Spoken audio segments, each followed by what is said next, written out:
Welcome back to Whiskey Adventure. I'm Matt. I'm Vincent. And today we've got a very special bottle review for you guys.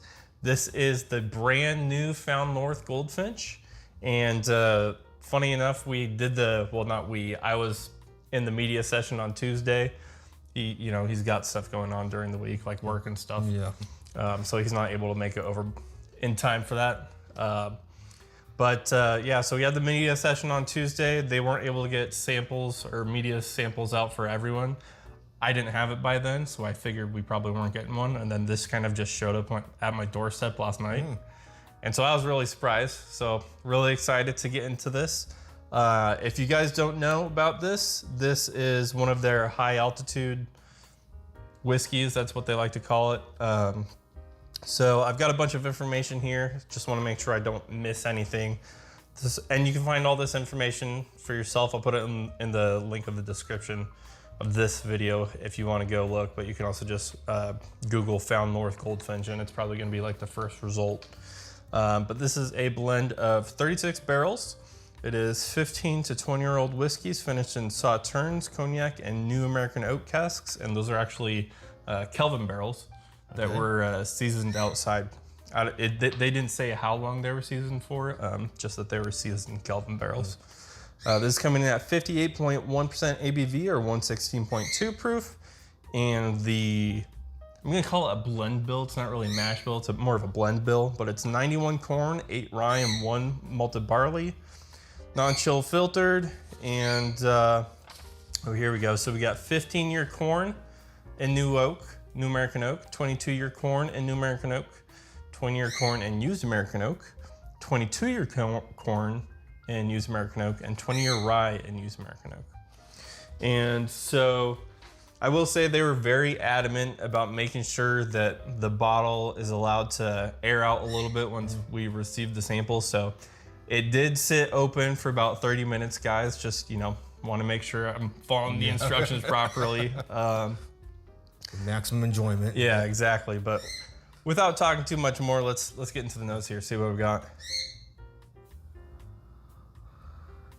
Okay, definitely get a little bit of that cognac.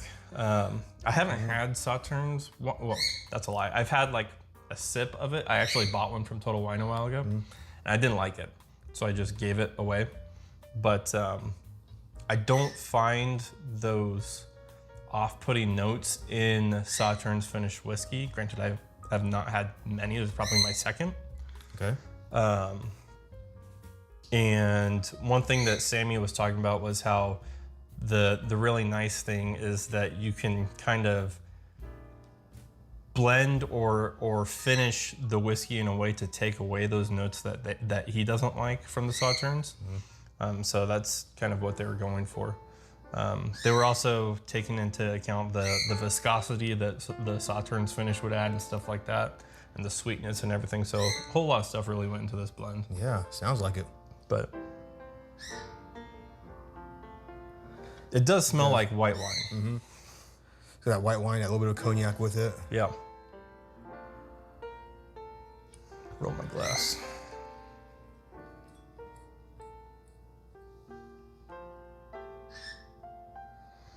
So I think they had some tasting notes on here as well, or rather, they don't really do like traditional like nose, palate, finish type of tasting notes. They do it by like quadrants, is what they call it. Interesting. Yeah, so they're talking about undertones of citrus, honey, golden raisins. I don't know if I've ever had white grape raisins before. Maybe once. I feel like that. Well, remember. That doesn't really sound like it would be my jam. I get the honey on it. Okay. Vanillins. Let's see. Yeah, they don't. No whole ton. Some baking spice as well. Definitely get the vanilla. It's a very bright, like pingy vanilla, Maybe a little of that citrus zest in there. It's right behind that vanilla.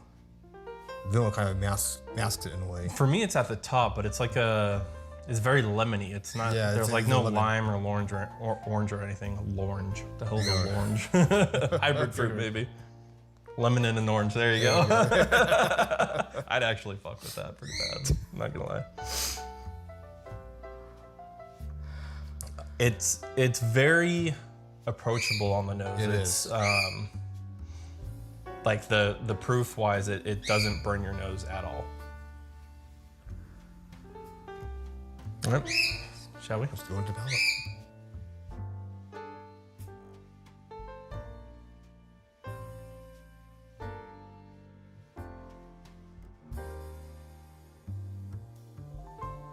Very nice, sweetly balanced.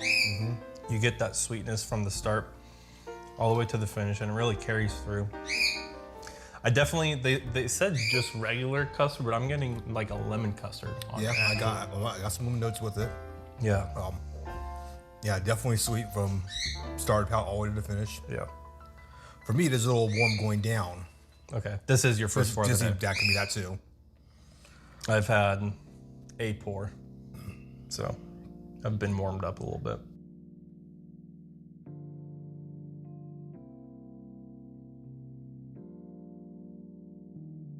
Yeah, definitely like a lemon pastry right there on the top of it.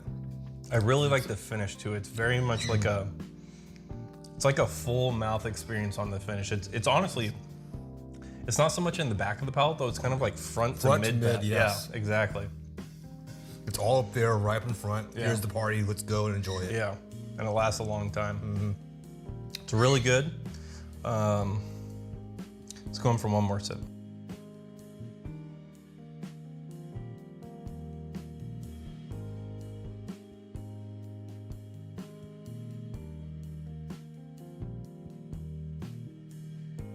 And you really get that like sticky sweetness. I think they actually mentioned in their first quadrant notes. Yeah. The very sticky sweetness at the front of the mouth as well. Even into the mid palate too. It's very, very sticky, honestly. It's got good body. It's not like super thick, but it's, you know, it's got a thickness to it. Got thickness on there. It's not, enough to be noticeable, but not enough to where it's no. Yeah. So I'm just gonna pour a little bit more so we have a little bit more we're gonna add some water to it. They, I believe, usually they'll, like on the back of the bottles, they'll put like the manager's proof is letting it sit for 20 minutes and putting a couple of drops of water in it.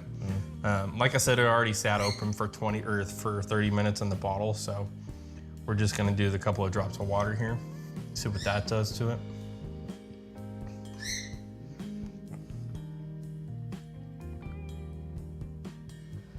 Killed the sweetness off quite a bit. It did.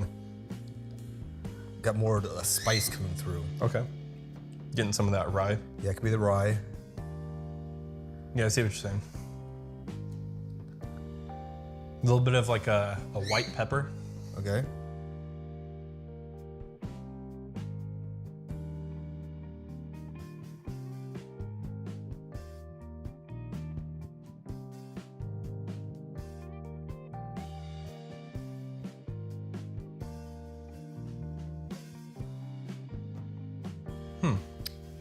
That kind of, for me, that shifted the palate kind of from the front to mid to back. Okay, yeah. Which is interesting. Got a little more, had more of the spices coming through on the front palate. Okay, yeah. On there, then it shifts back to that sweetness, the little lemon custard. Yeah.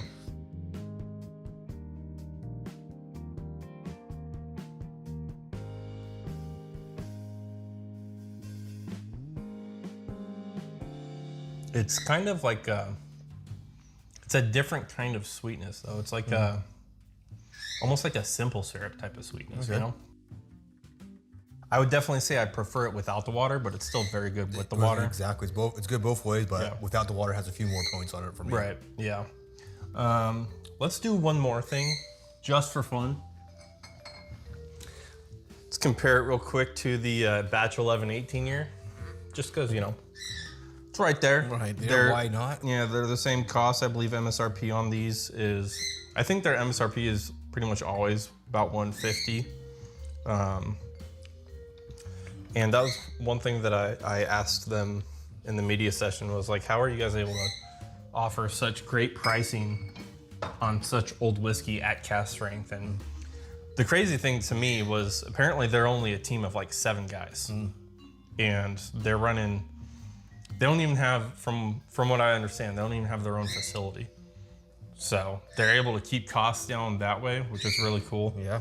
I feel like that might be, I don't know if that makes it easier or more difficult. I feel like that would make it more difficult, but I mean, obviously they're having plenty of success, you know. Doing it their way. So, yeah. If it's working for them, yeah. Yeah, exactly. So the batch 11, it's a lot grassier. It is. And I will say this is not smelling the proof either. I think it was like 120 proof or 128.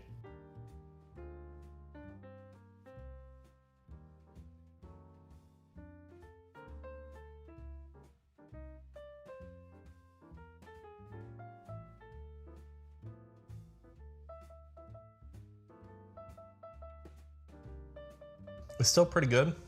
It's quite good.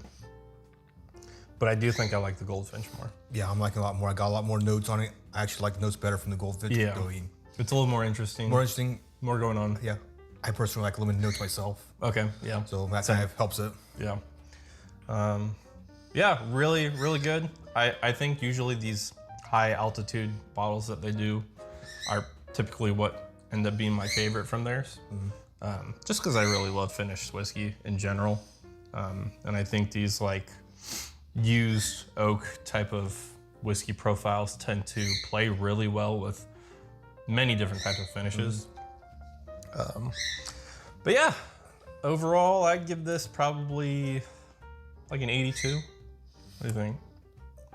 Yeah, I was gonna say an 80 with the water and probably an 82 without the water. Yeah, I would agree with that. Cool. All right, well, this is the first time we've ever done a film and release on the same day. Same day. Closest other was only 1 day apart. Yeah. The milestone. Yep. So, you know, we wanted to make sure we got this review to you guys as soon as possible. These should be hitting the shelves of some stores pretty soon here, if not already. I know that people who won the raffles are already starting to get the bottles in. So if you do have your bottle, maybe if you weren't already, maybe rewatch this with a pour and kind of drink along with us and join us on it. Yeah. And let us know if you get different, you know, tasting notes and whatnot from us, because everyone's palate is different. Exactly. So, but yeah, thanks again for tuning in. If you'd like to join our adventures party, please hit subscribe and the bell icon down below so you can be notified anytime we release new videos. It's every weekday, by the way. Special release today, though. Saturday. We don't normally do Saturday releases, but you know, it's a special occasion. So, but yeah, thanks for tuning in, and we'll catch you guys on the next one.